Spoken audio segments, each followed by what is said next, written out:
आपका पारी इंस्टीट्यूट में स्वागत है।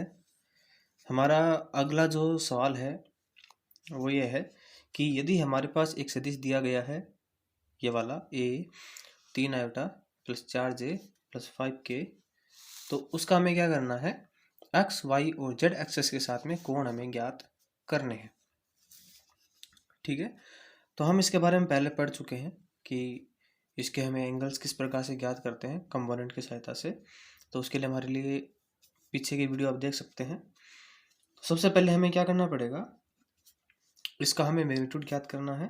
तो magnitude of A is equal to हमारे पास एक्स कंपोनेंट का स्क्वायर 9 प्लस 16 प्लस 25 और इसका अंडर रूट। तो ये हमारे पास हो जाएगा 50 का अंडर। जब इसको करेंगे तो ये हो जाएगा 25 इंटू 2, तो हम इसको कर सकते हैं 5 अंडर रूट 2। तो हमारे पास सदिश ए का हमें जो मैग्नीट्यूड है वो हमें मिला 5 अंडर रूट 2। तो हम जानते हैं कि एक्स अक्ष के साथ में हमारे पास जो सदिश है वो एल्फा कोण बनाता है। तो हमारा जो ए एक्स है वो बराबर होता है ए कॉस एल्फा। यहाँ से हमें एल्फा का मान ज्ञात करना है, तो ये हो जाएगा कॉस एल्फा बराबर ए एक्स अपॉन ए। तो यहाँ से हो जाएगा alpha is equal to cos inverse, और ए एक्स का मान रख दो, वो कितना है 3/5 अंडर रूट 2। ठीक है, तो ऊपर नीचे अंडर रूट 2 से गुणा करवा देते हैं हम। तो इसको हम इस प्रकार से लिख सकते हैं, alpha is equal to cos inverse 3 under root 2/10। तो ये हमारा पहला कोण आ गया एक्स एक्स के साथ में। इसी प्रकार हम वाई एक्स के साथ में कोण निकाल सकते हैं। तो बीटा इज इक्वल टू हो जाएगा हमारे पास कोस इनवर्स ए वाई अपॉन ए। तो इसमें मान रखेंगे तो ये हो जाएगा कोस इनवर्स और 4 ये वाला मान अपॉन 5 अंडर रूट 2। इसी प्रकार हमारे पास हो जाएगा गामा, वो हो जाएगा हमारे पास cos inverse A Z upon A is equal to A Z का मान कितना है 5 और 5 अंडर रूट 2, और इसके साथ में जाएगा कोस इनवर्स। तो ये हो जाएगा हमारे पास कोस इनवर्स और 1 upon under root 2। 1 upon under root 2 का जितना मान होता है वो हम क्या लिख देंगे, यहाँ पर लिख देंगे, ये आपके लिए है। तो हमारे पास क्या आ गए, तीनों अक्ष के साथ हमारे पास कोण आ गए सदिश के एक्स वाई और जेड के। तो एल्फा का मान हमारे पास आया कोस इनवर्स 3 इंटू 2/10, बीटा का मान हमारे पास आया कोस इनवर्स 5 अंडर 2, और गामा का मान हमारे पास आया कोस इनवर्स 1 अपॉन अंडर 2।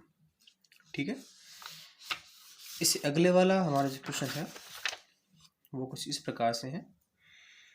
हमें एक डायग्राम दिया गया है और हम क्या करेंगे, इनके बीच के हमें कोण हमें ज्ञात करने हैं।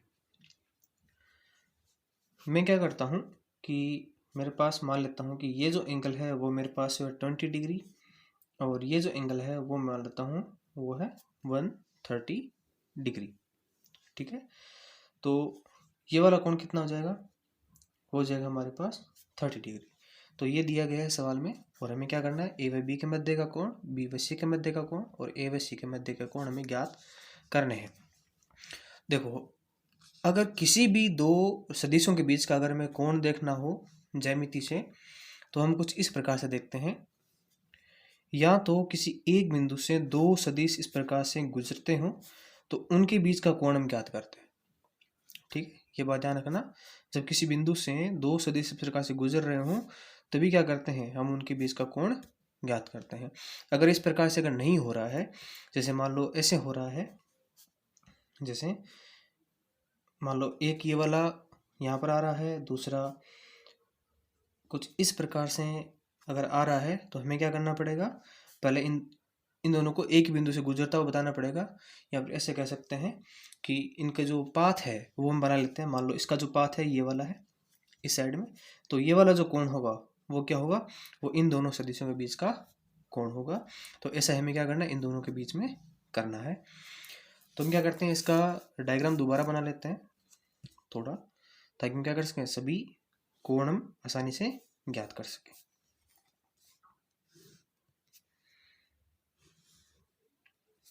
सॉरी, इसका एरो का चिन्ह इस प्रकार से, यहाँ पर एरो इस प्रकार से, यहाँ पर एरो इस प्रकार से है।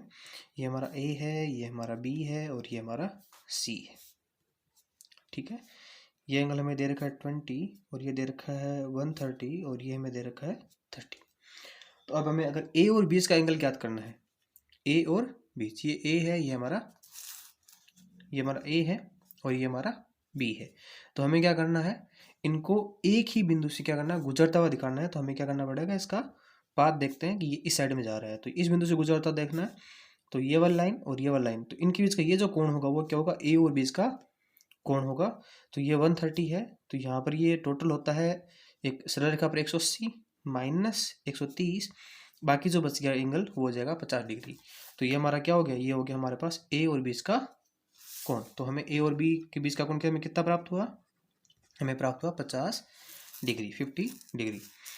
अब हमें ज्ञात करना है बी और सी के बीच का कोण, बी और सी के बीच का कोण।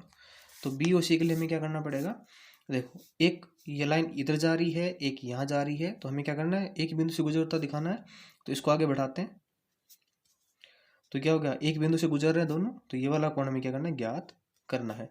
तो ये हमारे पास एंगल 30 है, तो 180 माइनस 30, तो ये हमें कितना प्राप्त हो जाएगा, ये हमें प्राप्त हो जाएगा 150 डिग्री।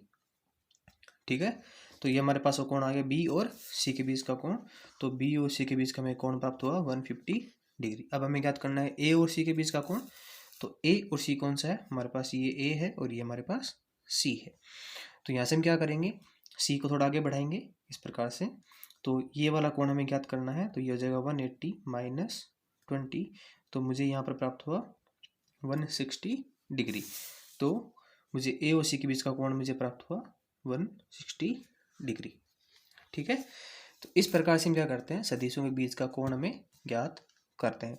इसी प्रकार से एक एग्जाम्पल और है, वो हम देख लेते हैं।